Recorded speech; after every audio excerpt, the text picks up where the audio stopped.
বিধানসভায় সই জালিয়াতি মামলায় অভিষেক বন্দ্যোপাধ্যায়ের রক্ষা কবচের মেয়াদ বাড়ল 30শে নভেম্বর পর্যন্ত। তার বিরুদ্ধে কোনো কড়া পদক্ষেপ করতে পারবে না পুলিশ। আর এই সই জালিয়াতি মামলায় আদালতের রিপোর্টও দিল রাজ্য। কি আছে তাতে দেখুন।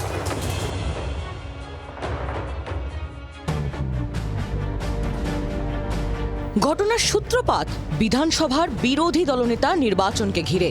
স্পিকারের কাছে জমা দেওয়া চিঠিতে তাদের সই জাল করা হয়েছে বলে অভিযোগ করেন তৃণমূল বিধায়ক ঋতব্রত বন্দ্যোপাধ্যায়, সন্দীপন সাহারা। স্পিকারের নির্দেশে এ নিয়ে প্রথমে হেয়ার স্ট্রিট থানা তদন্ত শুরু করলেও পরে তদন্তের দায়িত্ব নেয় সিআইডি। মামলা গড়ায় কলকাতা হাইকোর্টেও। সোমবার তার শুনানিতে আদালতের রিপোর্ট জমা দেয় রাজ্য। বিচারপতি কৌশিক চন্দ্র জানতে চান, মোট কতজন বিধায়কের সই ছিল? রাজ্যের অতিরিক্ত অ্যাডভোকেট জেনারেল জানান 70 জনের। আদালতের প্রশ্ন ছিল কতজনের সই জাল হয়েছে বলে তদন্তে উঠে এসেছে। রাজ্যের আইনজীবী জানান অভিযোগ ছিল 5 জনের সই জালের। তার মধ্যে 3 জনের সই জালের সত্যতা ফরেনসিক রিপোর্টে দেখা গিয়েছে। বিচারপতির প্রশ্ন, সই জালে অভিষেকের ভূমিকা কি? জবাবে রাজ্য জানায় অভিষেক মিটিংয়ের পার্ট। তিনি ডকুমেন্ট পাঠিয়েছিলেন। তিনি জানতেন সবাই মিটিংয়ে নেই, তাদের স্বাক্ষর আছে। কিন্তু আদালত পাল্টা প্রশ্ন করল রাজ্যকে যে চেয়ারম্যান ছিলেন অন্য ব্যক্তি, যিনি মিটিং ডেকেছেন, যাদের অন্য স্বাক্ষর রয়েছে, সেক্ষেত্রে অভিষেক বন্দ্যোপাধ্যায়ের কী বক্তব্য? তাছাড়া যে চেয়ারম্যান ছিল বা চেয়ারপারসন ছিল ফিরহাদ হাকিম, তিনি 161 বলছেন যে অভিষেক বন্দ্যোপাধ্যায়, মমতা বন্দ্যোপাধ্যায় সবাইকে একসাথে থাকার বার্তা দিয়েছেন।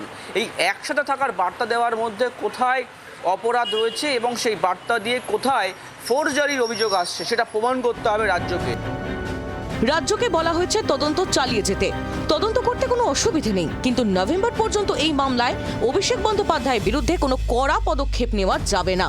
বিরোধী দলনেতা ঋতব্রত বন্দ্যোপাধ্যায়ের অবশ্য দাবি, সই জালের যে অভিযোগ তারা করেছিলেন তা প্রমাণিত।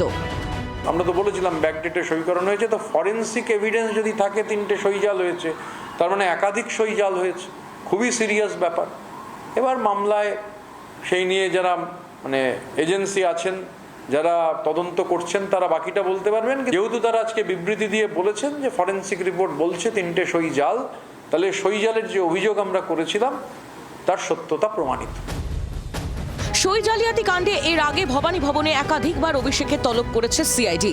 শুরুতে বারবার হাজিরা এড়িয়ে যান ডায়মন্ড হারবারের সাংসদ। পরে অবশ্য ভবানী ভবনে হাজিরা দিতে বাধ্য হন তিনি। রক্ষা কবচ থাকলেও তদন্তের স্বার্থে তাকে ফের জিজ্ঞাসাবাদের জন্য ডাকতেই পারেন তদন্তকারীরা। অরূপের সঙ্গে অর্ণবাংশ নিয়োগীর রিপোর্ট, জি 24 ঘন্টা।